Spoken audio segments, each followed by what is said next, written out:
북한이 지난 6월 이후 석 달 만에 도발을 재개했습니다. 오늘부터 나흘 동안 실시되는 한미연합 해상훈련에 대한 반발 성격으로 보이는데요. 네, 북한의 도발 배경과 추가 도발 가능성까지 김진아 한국외대 교수 모시고 자세한 내용 알아보도록 하겠습니다.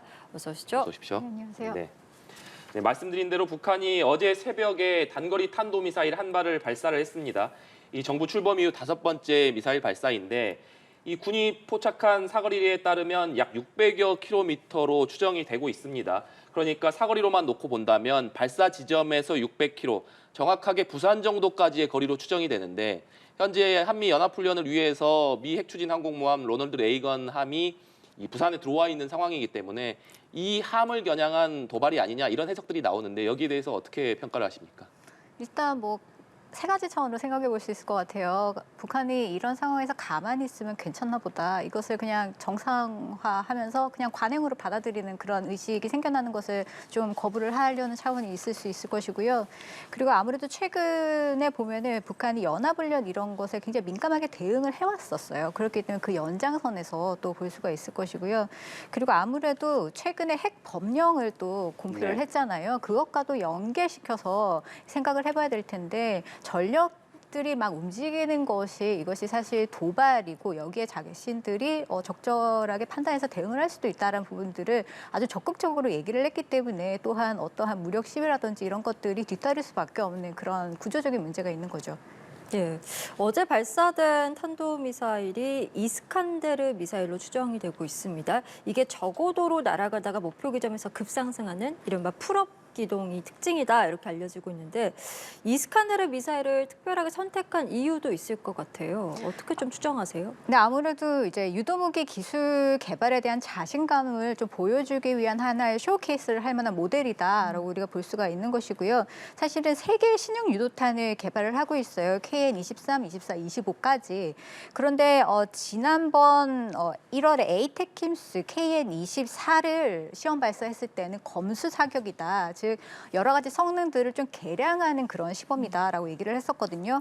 지금 북한이 기존의 것들을 좀 개량형을 개발을 하고 있는 그런 상황이에요. 그렇기 때문에 기술적으로 사거리 그리고 탄두 중량 그리고 이제 기동성 이런 것들을 전부 다 높여야 되는 그런 상황이 있고 이스칸데르 같은 경우에는 사거리가 400에서 600km 정도 예측을 하고 있었는데 이게 사실은 종말 단계에서 풀업 기동을 하면서 이제 회피하는 기동을 하기 때문에 우리가 추적을 하고 정확하게 이것을 대응을 하기가 상당히 어려운 그런 기능성을 가지고 있어서 굉장히 특이한 점을 보이고 있고 러시아 같은 경우는 육군용으로 쓸 때 사실은 그 사거리가 600km 이상을 넘어갑니다. 그렇기 때문에 이걸 북한형 이스칸데르라고 하거든요. 그 모델을 다시 북한형으로 만든 거기 때문에 그 사거리조차도 우리가 예측을 할 때 600km 분명히 넘을 수 있다라고 우리가 추정을 해볼 수는 있는 거죠. 네. 지금 오늘부터 나흘 동안 한미 해군의 연합훈련이 시작이 되는데 여러 지금 전략 무기들이 한국에 들어와 있는 상황입니다. 그중에서도 이 북한 전역을 타격할 수 있는 토마호크 순항 미사일을 탑재한 핵추진 잠수함이 이번 훈련에 투입된다고 하는데 이 전력이 이번 훈련에 참가하는 것만으로도 북한에는 큰 압박이 될 것 같거든요. 어떻게 평가를 하십니까? 네, 북한에게도 분명히 큰 압박일 수도 있는데 과연 북한만을 겨냥한 것일까? 여기서 우리는 조금 더 넓은 시각으로 봐야 될 것 같아요. 로널드 레이건 함은 사실 7함대 소속이거든요. 7함대는 총 35개 국가랑 협력 관계를 맺고 있습니다. 네.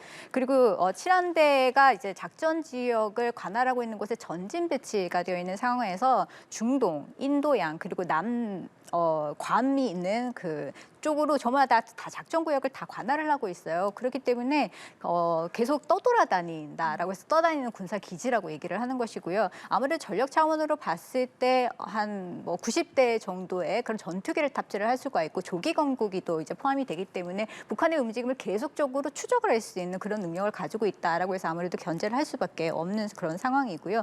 근데 이번에 또 무엇이랑 같이 오느냐를 이제 살펴보면 유도 미사일 순양함이나 그리고 이지스 구축함과 같이 입항을 하게 되고요. 특히 훈련 중에서 특수작전 그리고 기동작전을 제외하고 또 하나 눈여겨볼 것이 아무래도 잠수함, 대잠수함 작전입니다. 지금 북한이 SLBM을 계속 개발을 하면서 주목을 받고 있는 그런 상황인데 지금 그것 때문에 아까 말씀을 하셨던 핵추진 잠수함인 에너폴리스도 투입이 되는 것이거든요. 그래서 미국이 스스로 이제 자신들의 핵추진 잠수함을 어떻게 탐지를 하고 대응을 할 수 있는지 훈련을 하는 과정에 있어요. 사실 미국의 핵추진 합쳐진 잠수함과 북한의 잠수함을 비교를 할 수가 없는 거죠. 그러니까 이렇게 신형도 우리가 잘 추적을 하고 대응을 할 수 있다는 것을 보여줌으로써 북한에게 어떠한 시그널을 보내는 것이라고 할 수가 있겠고요. 아무래도 북한의 SLBM 같은 경우에는 우리가 우려를 하고는 있지만 이것을 실제적으로 사용을 하려면은 북한의 잠수함이 그만큼 뭐 3,000톤 이상급으로 확실히 신형이 나와야 됩니다. 아직 그 정도까지는 아니기 때문에 북한도 이런 움직임에 대해서 민감해할 수밖에 없는 상황이고요. 예, 그렇기 때문에 이 한미해군의 연합훈련과 관련해서 북한도 가만히 있지 않을 것 같고 또 이 기간 중국에서도 지금 우리 서해 북부 지역에서도 군사 임무를 한다 이렇게 밝혔습니다. 아무래도 맞불 성격이다 이렇게 봐도 되겠습니까? 이제 로널드 레이건 함이 한국으로 들어온 건 사실 5년 만이다라고 우리가 얘기를 하는데 지난 8월에는 일본에도 있었고요. 그리고 7월과 6월에는 필리핀과 싱가포르에도 있었어요. 즉 중국의 입장에서 봤을 때 근해에 그냥 쭉 머물러 있었던 전력이다라는 부분인 거죠. 그리고 핵 항모단 이번에 들어온 로널드 레이건 항모단 이외에 다른 전력들도 상당히 이 지역에 퍼져 있습니다. 예를 들어서 주말트 유도탄 구축함 이것이 이제 괌에 있고요. 상륙 강습함이 필리핀 해상 쪽에 있고요.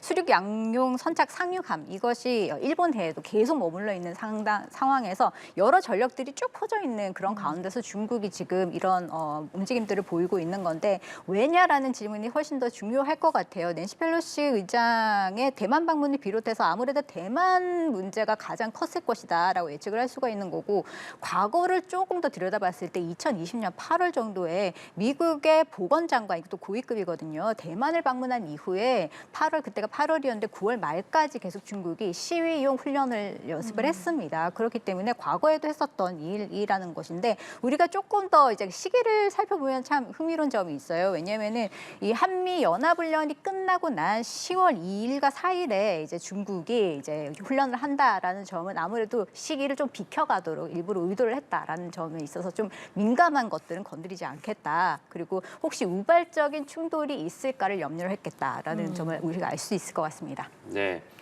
현재 군 당국이 함경남도 신포 일대에서 이 잠수함 발사 탄도미사일 발사 동향을 포착한 것으로 좀 전해지고 있습니다.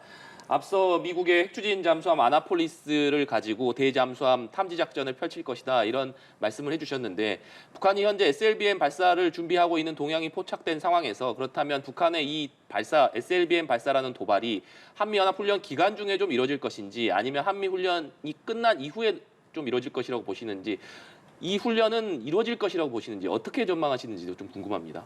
그래서 아까도 말씀드렸다시피 한반도 상에서 어떠한 전술 무기 또는 전략 무기들을 사용하는 것을 시범을 한다는 것은 굉장히 민감한 일이고 특히 미국 전력이 이쪽에 와 있는 상황에서 네. 하는 것은 정치적으로 굉장히 민감한 상황이 될 수 있어요.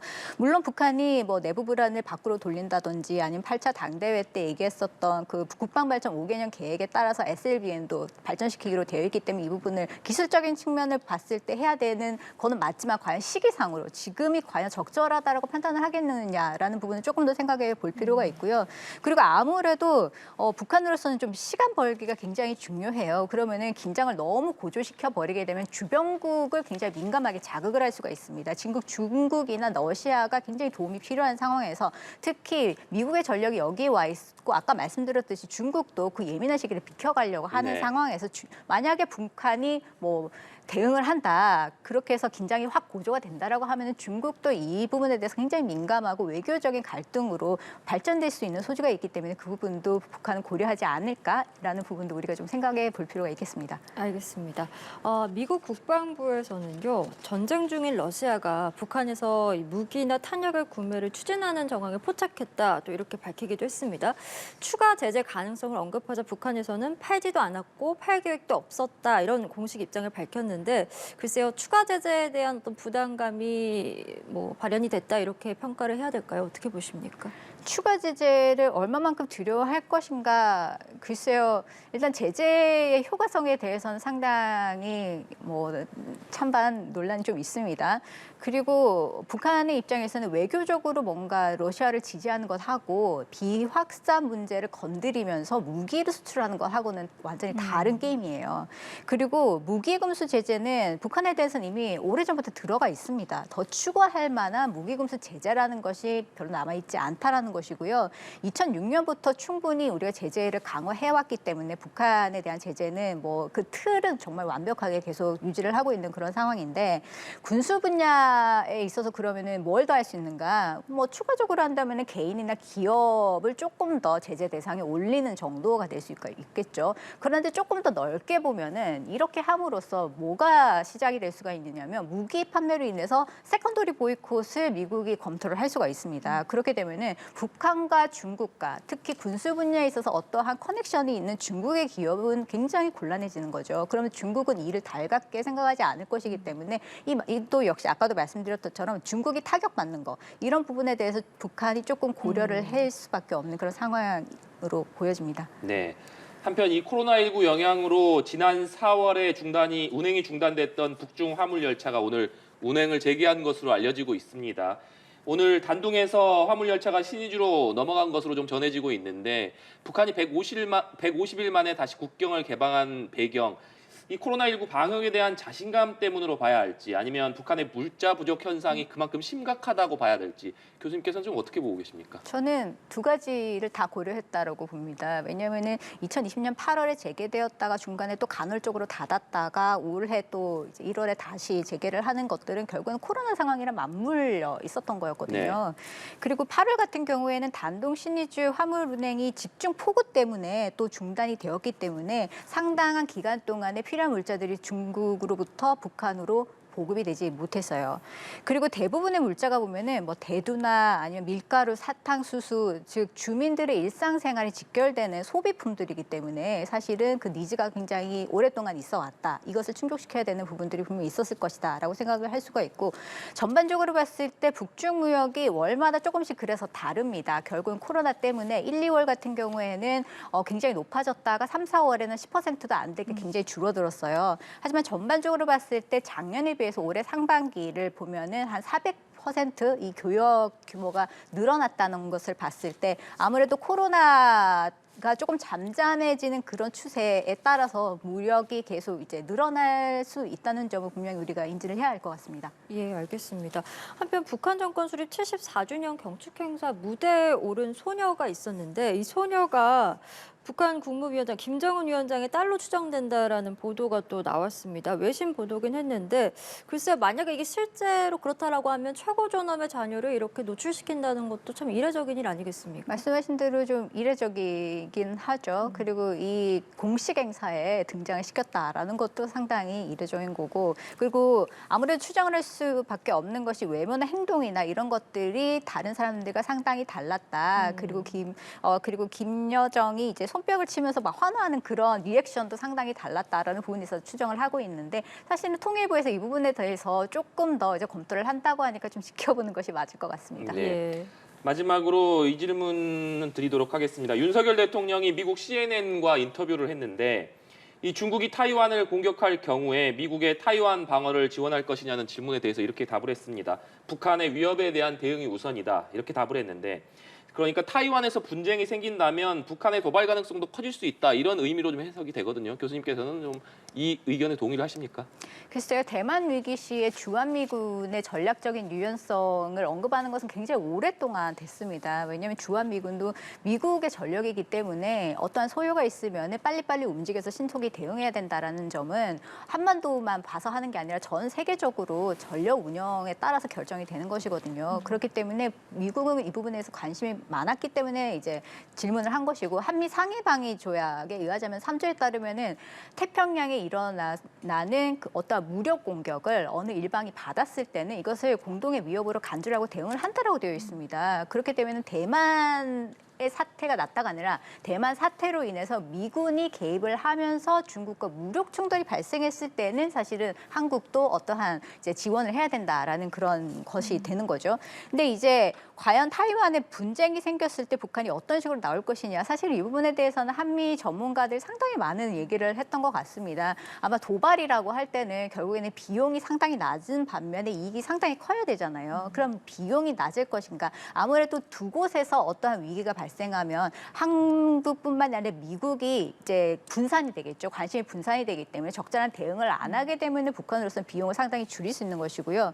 그리고 이득은 뭐냐? 결국에는 아까 질문하셨듯이 한국과 미국 간의 이 대응 방식에 대해서 이견이 있을 수 있습니다. 그럼 동맹 갈등을 일으킬 수 있다라는 정치적인 이득이 있을 수가 있고, 그리고 중국의 모든 전력이 집중되지 않도록 함으로써 중국에게 북한이 가치 있는 동맹국으로서 인정을 받게 되는 겁니다. 하지만 과연 북한이 이러한 장기적으로 어떤 위기를 끌고 갈 수 있는 그런 재래식 전력이 있는가, 이런 부분도 함께 생각해 봐야 되기 때문에 아직까지는 논쟁 상태에 머물러 있다고 하겠습니다. 알겠습니다. 저희 오늘 말씀은 여기까지 들어보도록 하겠습니다. 김진아 한국외대 교수와 함께했습니다. 오늘 말씀 고맙습니다.